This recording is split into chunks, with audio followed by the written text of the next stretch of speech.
Hey everyone, I'm Andrew. Thanks for joining me. Today I'm going to continue sharing my writing, my book called Beyond Recovery, about my personal experience going beyond sobriety and redefining and remaking my life. I left off, I'm still on chapter 1, and I left off stating that praised instead of condemned, a situation can be turned from a curse into a blessing. So I'm going to just start reading here and try to make it to the end of the first chapter. God, or the universe, does not repeat itself in an exact manner. So the truth stands firm and should be quite convincing that you are indeed living a unique, one-of-a-kind life. I begin to embrace this fact and study that aspect of my spiritual growth. So at this point in my spiritual practice, I'm extremely receptive to instructions or my assignments. I simply state that I am grateful for the gifts of life and that I would like to know what I can give and how I can give, or how I can grow or learn. What can I learn or grow today? How or what can I celebrate today? I will credit here Dr. Michael Bernard Beckwith for these questions I adopted. He mentions them in a speech, I believe, entitled "The Answer Is You." I must have listened to that 5,000 plus times to the point where I could have quoted or written it down by memory. God and the universe began to answer these questions with many, many answers. I have learned many new things. I am always interested in growing and learning and changing and trying new things. This is the exact opposite of the attitude I had while I was a practicing alcoholic. I celebrate and I am grateful for all things, always. I now know it's all conditioning for me to be more useful to God, the universe, and mankind. I personally believe in God, the designer, the man upstairs, the spiritual boss, the great energy, universal intelligence. I am that I am, the creator of creators. However, you say it. But in the Bible, 331 times in the Bible, God or Jesus used the word "if" when addressing a man directly. I also believe I have choices. What should I think? What do I believe? What do I meditate on? How should I feel right now? There are some areas I believe we should use our choice-making abilities. There are some questions often we don't even realize that we're answering. That is a sign we are not in tune with harmony or universal intelligence. Before developing all these new questions and empowering questions, I had an old set of questions I was constantly asking God and the universe that I had to identify that were not good or constructive or healthy. Why me? Why am I so broken and unhappy? Why did my father have to die from cancer? Why does everything I do turn to crap? That is why I quickly adopted Michael Beckwith's questions. I begin to ask them and think about them every day, several times a day. I would like to add that all those pointless questions I used to ask had definitely been answered many times over, with a pretty pointless circle of endless negativity and self-resentment, now called the hamster wheel. What can I give? First question. God, our Heavenly Father, our universal intelligence, is extremely generous and kind. We have been given this earth. We have been given life in the body temple. So going on a mission or obsessing about effectively and efficiently giving your time, energy, love, money, gifts, and talents is a wonderful challenge or assignment. So going on a mission or obsessing about effectively and efficiently giving your time, giving your energy, giving your love, giving your money, giving your gifts, and giving your talents is a wonderful challenge or assignment. A lot of times it's just that we haven't considered them a gift. When we give love, when we give time, I can bring you closer. It can bring you closer to or more in harmony with all the generosity there is in the entire universe. Give joyfully, give cheerfully, because that is how God does it, and that is how we would prefer a gift be given to us. Some of my assignments: paint this house for this widow, volunteer to play piano at the church. To accept these assignments, I had to mute the thoughts of I can't afford to paint a house for free, and I don't know how to play piano, and I don't know if I can. I most certainly did afford it, and I am well versed and skilled on the piano now. These are some of the answers to my questions. What or how can I give? Volunteer to paint the addition on the church. Be kind and show love and compassion. And show forgiveness to these clients that do not know me. Go perform at this TV station. Write songs about me. Write songs about kindness, love, and generosity. Speak some kind words and listen to this person today for 10 minutes. Write a book. If I continue to ask empowering questions, the answers and assignments will continue to come. When done joyfully and cheerfully, bigger and better assignments will continue to come. God can and will bless these efforts beyond measure. Sometimes your assignment may seem insignificant at first. Relax. God and the universe know how to position you and bless your efforts and your giving. Today, you might make time to buy a cup of coffee for someone. Listen to them. Speak some words of encouragement over them. That seems small, but they may have been considering suicide, or you just don't ever know. That person may go on to save millions of lives as a pastor, or be a pastor of a church somewhere. Or someone may have observed your compassion and be influenced for greater good by your gesture. I almost got Joel Osteen, and I quote him because I was listening to him at the time. Joel Osteen reminded me to think of the mother that made the lunch of the fish and the bread of the young man one morning. Seems like a tiny, insignificant task. He passed by Jesus, and just at the right time, he uses that insignificant little lunch to bless thousands. So in essence, joyfully and cheerfully get up and make that lunch. Wash those dishes.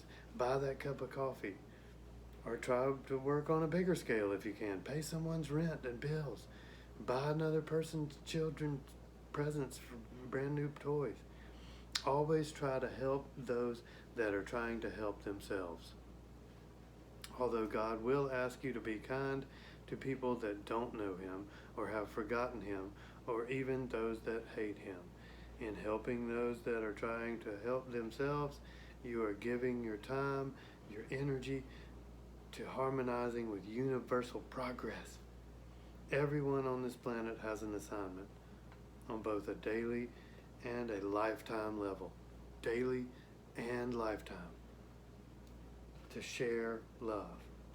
I believe the King of the universe is eager for you to be blessed, grateful, and generous. And we're at chapter 2 now. Chapter 2 is titled Orientation, Disorientation, Reorientation. Just very fitting. So now for a couple minutes, I'm going to discuss a few points in there. If I ask the universe and God every morning, uh, why don't I have any love in my life, then that's what I'll get. If I ask God, what can I give, then I'll get an idea about what I can give. And then I'll give, and then giving induces the law of receiving. A lot of people think about giving and receiving as two different things. They're one thing. Scientific studies of the mind have shown that your mind can't tell the difference in giving $1,000 to someone and the joy of that, or receiving $1,000 randomly. Your mind does not know; it just knows joy. Celebrate. That's it. That's what your mind knows.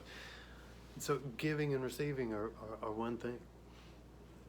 And I practiced this with the most non-resistant tool.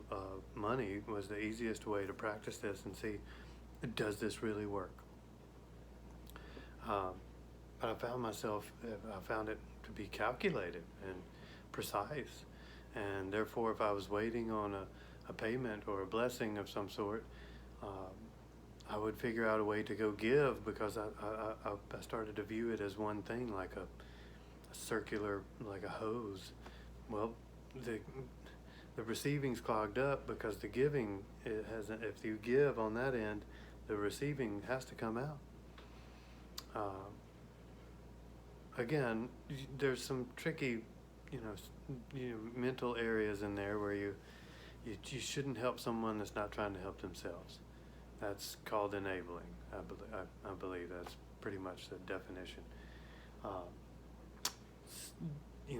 When you see someone trying to help themselves, though, that's where you want to. So using your mind, your mental faculties, which in the book I'm going to get into the mental faculties. Most people don't even have any idea that they have them, or that they'll get stronger if they use them on purpose. We have 6 mental faculties. RPM, reason, perspective, memory, willpower, intuition, and imagination. And these are, your senses are what you have to navigate through 3 dimensions.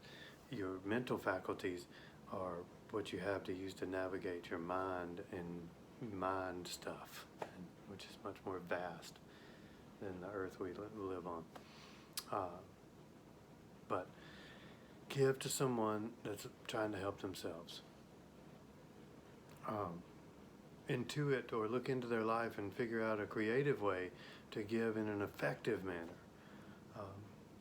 And again, like I said at the beginning, I just didn't consider sitting down and listening to an elderly person that's having a tough day, or sitting down and listening to a younger friend that's struggling through something, taking 30 minutes to sponsor or counsel a friend. I got so much joy when I would hang up the phone after I had this awareness, because I would say, wow, that was a good gift. Just talking with him, I might have helped him stay on this path. And, what's that worth? I don't know. If you pay a professional just to listen to you, it can be, but, and I'm not trying to measure it in dollars. But I would consider it a gift. Ooh, there goes a gift. I just gave a gift. Didn't have wrapper, bow, was not an envelope. It was just a gift. So when people ask me to do stuff that I don't want to do, I do it. But it's not in a pushover manner. Or a doormat.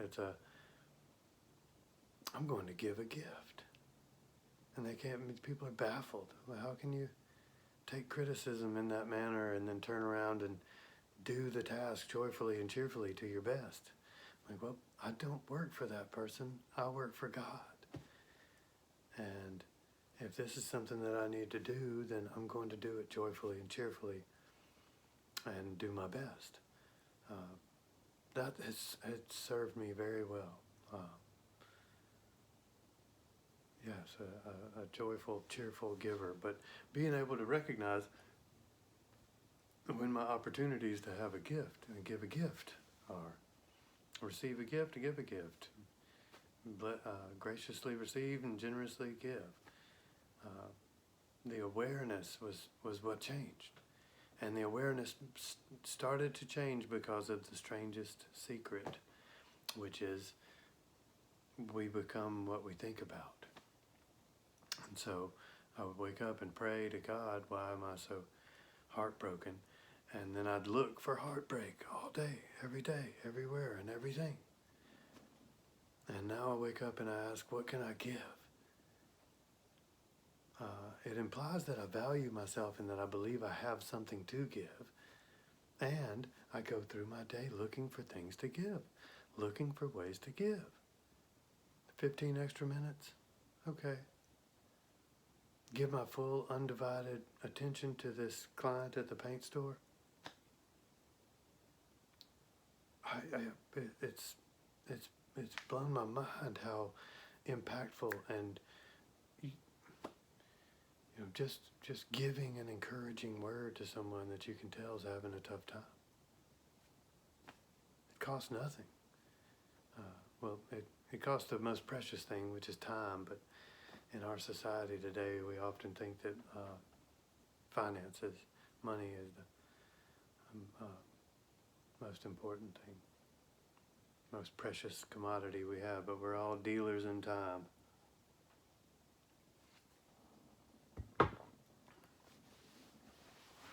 Yeah, okay. Well, I think I'm going to cut it there today. It's 16 minutes. I'll leave you with a little on that time note. If you live to be 70, which is a good life, it's a good long life. I think it's only about 24,000 days. I used to know the hours, how many hours. Take today and do. I don't care if it's 5 minutes. Do something today that is meaningful, an act of love. Do one today. Don't let this day go by without it. You do 24,000 acts of love in your lifetime, and you will have had a meaningful existence. I think I will have had a meaningful existence if I can do one act of love, do one kindness, compassion, forgiveness, generosity, one thing a day to make that day special, because every day is. 24,000 days really doesn't seem like that long of a measure it like that. It becomes evident to me that this is not the showcase or whatever you want to call it. This is we are temporarily here in spirit, in body temple, in biological material, and it's temporary. And we were somewhere before, and we're going somewhere after.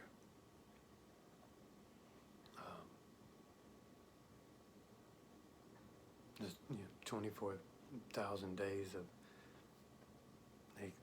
of being mud and water, living, breathing mud and water.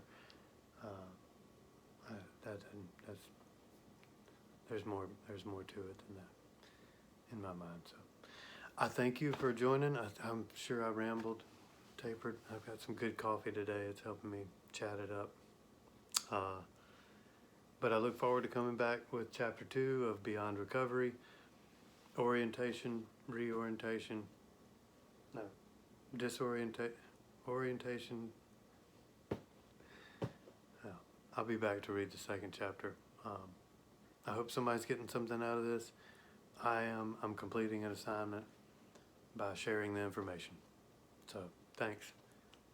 Hope everyone has a good day.